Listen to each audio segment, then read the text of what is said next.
আমার পিটি জানোয়ার পিটি এইটা সেটা যে যার মতো এক একটা পত্রিকার কি করে করে দিচ্ছে এবং এটার মাধ্যমে কিন্তু খুব জনগণের ভিতর কোনটা ফেক বা কোনটা রিয়েল খুঁজে পাচ্ছেন, মানুষ বিভ্রান্ত হচ্ছে।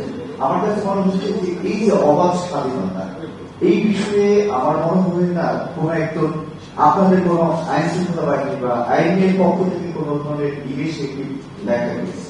তো এই যে জনগণ কি হচ্ছে যে কোনটা সত্য কোনটা মিথ্যা, আর এই যে ডিসইনফরমেশন, ফেক নিউজ এবং গুজব এই বিষয় নিয়ে আসলে আপনাদের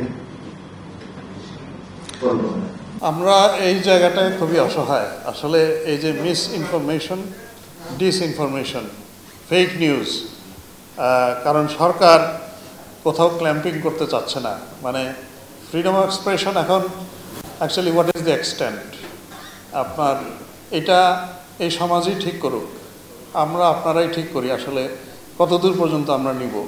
আমার মনে হয় এটা একটা ট্রানজিশনাল টাইম, ইন্টারিম গভর্নমেন্ট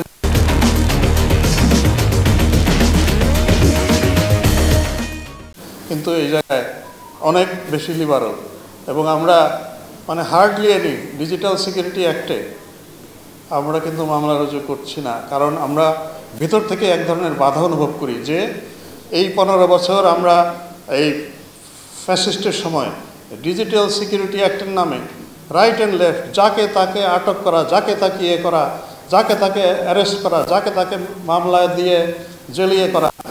চাই না যে এই কলঙ্ক তিলক আমাদের উপরে আসুক। আমরা এই জায়গাটাতেই মানে in the course of getting liberal আমরা কিন্তু অনেক বেশি ইনফ্যাক্ট অত্যাচারিত হচ্ছি।